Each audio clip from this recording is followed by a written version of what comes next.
Hello everyone, I'm Reigo from Layers&Keyframes, and in today's tutorial we're going to create this stylized bonfire animation. I've already created this in my project, so I'm going to try to retrace my steps and show you all the details on how to create this.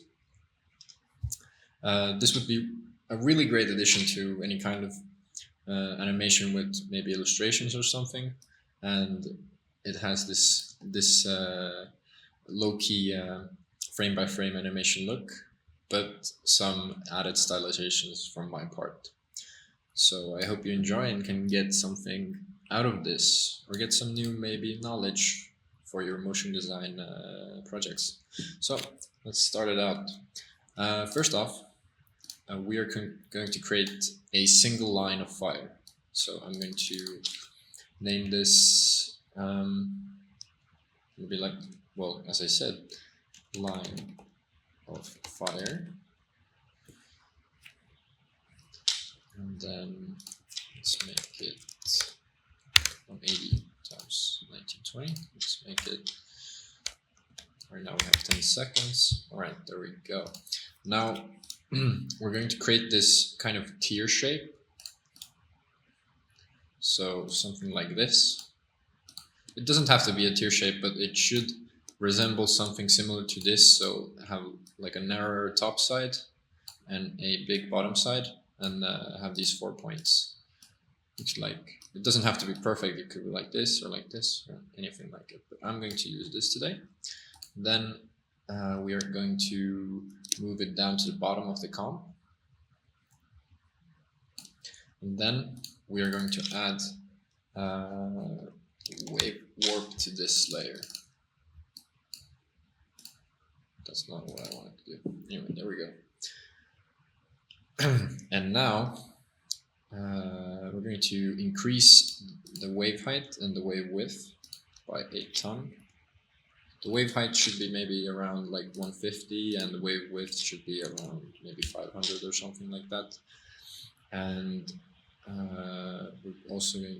we're going to keep the wave speed the same. We're going to change the direction from 90 degrees to 0 degrees. It could actually be maybe less, maybe like 270. No, actually let's keep that, but let's decrease the wave height a little bit. Maybe something like that. And then we are going to pin this to the bottom edge. So this part has less of the effect than this part. So it grows as the comp goes on upwards. And we're going to change the anti-aliasing to high to have the best quality possible. And we have this little thing. Okay. Just for reference, I'm going to check how I did it in this one. So about the same. But you can mess around with these parameters as you want. Maybe you can find other uses for this kind of effect, or have it more stylized to your way. Now we're going to change this to an orange color, and now we're going to copy this, and we are going to mat the bottom layer to the top layer, and then we are going to change the speed to maybe about 2. That's what I did before, and we're going to mess around with the wave height and width again. And well, here I've just changed the direction and a bit of the height. So let's increase the height to maybe 150 as it was another, and let's change these to something, the wave type to something else, because you could keep it on the side, but it will look great as well. But I really like how it looks with the different wave types. For example, in this one I've used the triangle, so this looks really cool. But you could also use something else, I don't know, a circle maybe. And you can have like unlimited combinations of it. Or maybe something like this. This is really cool as well. That is also interesting. But it's cool to like play around with this effect. You can achieve a lot of cool stuff. So I'll just keep it on triangle for both of them. And then we have this little effect. We have this little fire going upwards as well, which is really nice. I think this is good. Now we can actually I rename this to bonfire, and I'm going to pre-comp this into line bonfire. Actually, let's just do single fire. There we go. Now I think what I did also was add a wiggle to it, if I'm not mistaken, to the scale, to add a bit of more of a fiery look to it. So the like the flames usually kind of increase and decrease in size erratically, so this adds that effect, but we also need to change the anchor point to the bottom. So if I press Y, then I get this tool, and then I can just grab the anchor point and just pull it to the bottom of the comp. And then if I want to go back to the cursor, I can press V, and now the effect will do it from the bottom of the comp. So this will, so this is without it, and this is with it. So it adds a bit of this erratic movement to this fire, so it's not as searching for words here, not as still, more interesting. Alright, so and next up we are going to duplicate these, and we're going to change their position and also the size. So let's decrease these. The more variation you have, the better. So actually I'm just going to duplicate these as well, and then increase their size and put them in the back of these. So this should be the biggest. And now I'm going to change the color of these to a bit more of a yellowish color. Could be something else as well. Maybe you want green fire, or maybe you want some blue in there. Something that I didn't try was using gradients for this fire, which could be have a really interesting effect as well. But this is for you to mess around in. Sure. Excellent. Let's see here. Let's change this to the back. No, let's put it in the front. Okay, that's cool. And let's put this in the back as well. Keep this in the front. And then let's keep this maybe 5 seconds long. And then let's change the timing of these fires so it has even more variation. Because in real life, a single fire does not make the same movement as another fire. So we can just retime these, and then we have this animation, which looks pretty cool. Now we have the bonfire. Let's once again rename this to maybe bonfire and effects, and then let's pre-comp this as the bonfire. There we go. Okay, now we have the main thing. Let's also change the anchor point for this one. I don't think I have any other effects here, but now let's increase the size, also enable the rasterization. I think that's what it's called, I'm not quite sure, but this will enable us to increase the size without losing any quality. So if I do this and increase the size, it will get blurry, but if I put this back, it will be better. I think one thing that is actually influencing this at the moment is the wave warp, but it will not matter in the end as much. Ah, okay, never mind. I also need to make these. There we go. Happy little mistakes. And now if I put these back, yeah, now we're fine. Okay, amazing. So let's do about maybe 50 or something. Should be pretty big. Maybe around, let's do 175. Yeah, I think that's really good. We'll also pull this a bit all the way to the bottom. Let's see how this looks. Oh yeah, great. So I've also added another layer behind it, which is a bit bigger, to add some more variation to this and add some more flames. So I'm gonna do this. And we could also maybe like just transform it and flip it horizontally so it has more variation, and maybe decrease the size or increase it. Play around with this.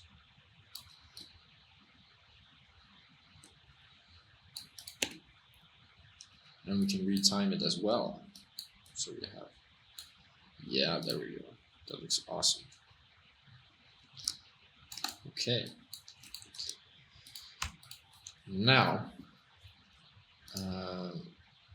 we are going to add some particles to it. So, but first let's make a background, a black background, so the effects have something to fall back on. We add them later. Then we're going to create a solid. Let's call this particles 1. And then we are going to add, check, add a particle world. I'm not going to recreate this live, but I'm going to, okay, that's interesting. Never had that error before. There we go. I'm going to go over what I did. So, let's see how this looks. So this is what I have. And what I've done is decrease the birth rate to 0.5, decrease the longevity to 0.85. The position is up to you. And I've changed the physics to velocity 1.4, gravity minus 1.6, resistance 4.7, and then I've also changed the colors to the same as the fire, and I've changed the birth rate, depth size variation, and max opacity to these. So you can also just mess around with these to see what you like, and maybe have a different result, but this is what I did. And then I, if I'm not mistaken, I just okay, I have 2 layers of these. Yeah. And then I also made another layer for these kind of ash particles, which have different settings. So the birth rate is 0.5, longevity is 4, the velocity is 1.4, gravity is the same. I've just changed the birth rate and longevity, I think. And then I've changed the birth size and depth size to these values, and also the size variation to the same. So then we have this kind of thing to the back. I should also change the position of these to more of the middle.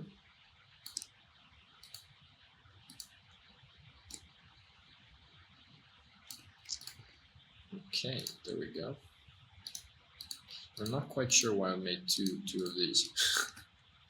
But that's fine. And then with the bonfire we have this kind of thing. Looking pretty good already. Yeah. So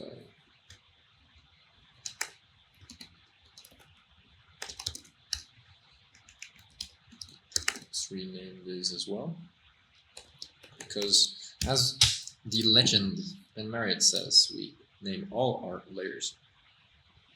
And now next up we have this kind of light to add some ambience and a bit more effect. So I've just created a shape layer with a gradient on the bottom of the fire, about maybe this big.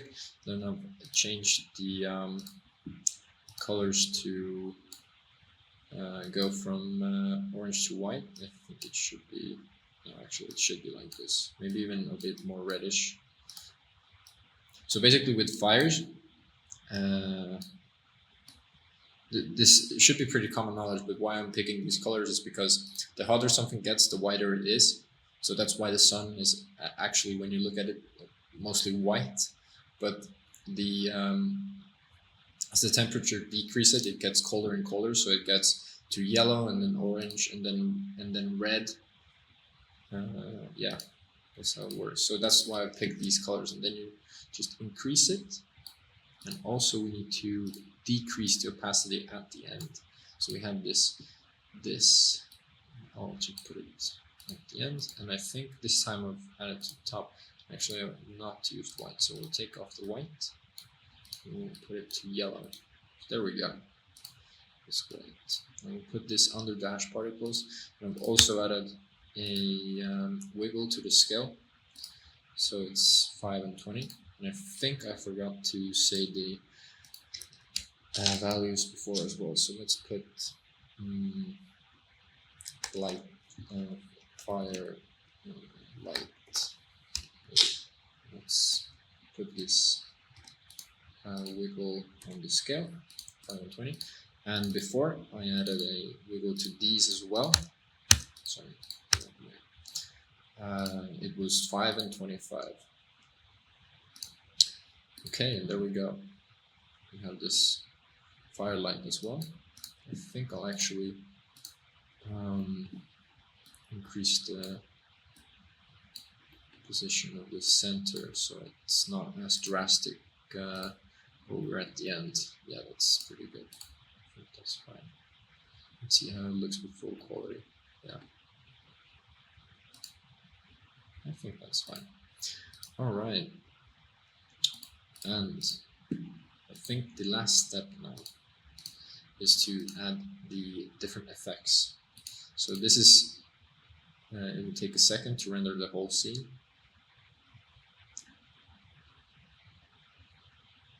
Yeah, too long. I'm just gonna go ahead and add the effects. Ah, there we go. So this is how it looks. I've added a lot of blur because when you have a camera, maybe aimed at the bonfire, the hotter a thing is, the more blurry it gets. So you can actually like see these kinds of blurry gas coming out from a fire if you look really closely as well. So this is why I have these blurred up, but it also is a stylistic choice. You could go for a more cleaner look, and you can just use this as well, which looks also pretty cool already. Or even add gradients, as I said before. But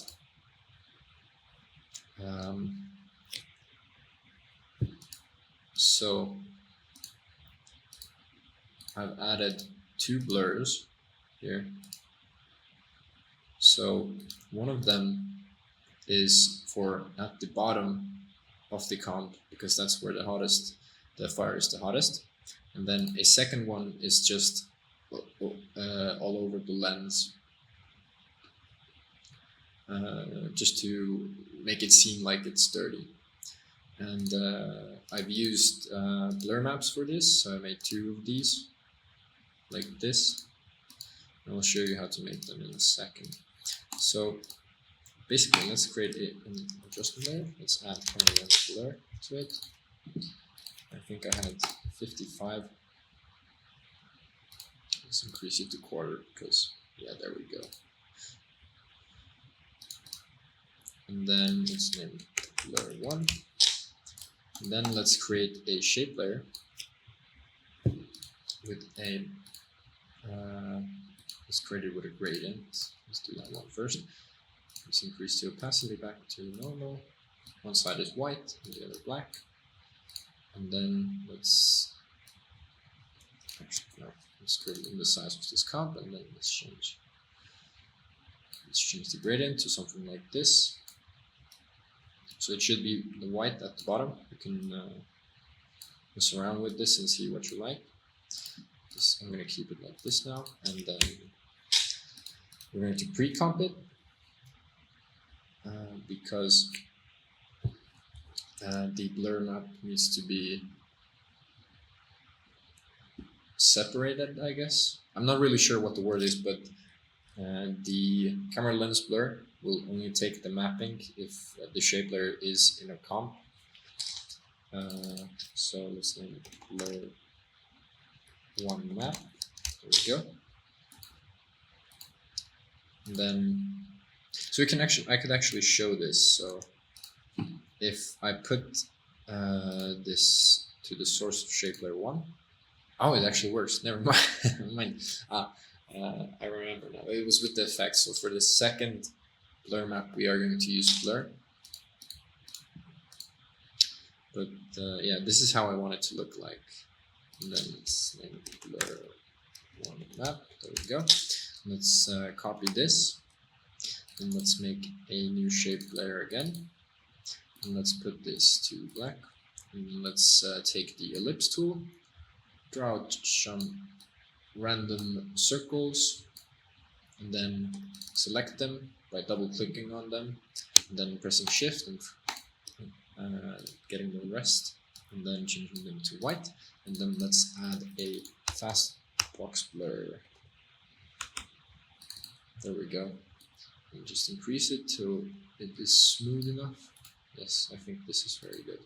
Now, with the effect, we need to pre-comp it because it will not read the effect inside this shape layer. So if I take, let's take this blur away. Now, wait, effects and mask. Okay, I will try this out. I'm experimenting myself as well. So right now it's just reading it without effects, but if I add the effect, okay, there we go. So we don't have to pre-comp it. We learn something every day. And we can mess around with the blur focal distance and like a lot of different like cool stuff. I really like this effect. Let's get back the blur as well. Now let's save it, and for the last effect we have glow plus noise. So this is my kind of signature thing that I do with a lot of my work. I really like how it looks like. So you add a noise and then a glow under it. So the noise will affect all the blurs and the stuff, and then the glow as well. So let's make a new adjustment layer. Thing. So glow plus noise. Let's add a glow. And then increase the radius by a lot, and maybe make the threshold to about 90 or something. Not sure how much I had it here. So the radius was 200, and yeah, it's about the same. Decrease the intensity as well. Let's decrease it, and then let's add the noise. And this was, I believe, at 20%. But again, you can just mess around with these effects. This is not, you don't have to copy me. You can find out yourself if something looks better or worse if you try it out. But this is how it looks. I think that's it from me. This one is a lot more zoomed in. So I'll actually do the same and see how it looks. And just let's put this to corner. Let's move it back and let's make it even bigger.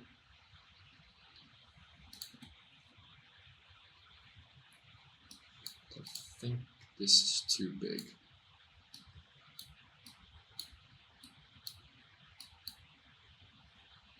Yeah, I want to decrease this a lot. Move it up here.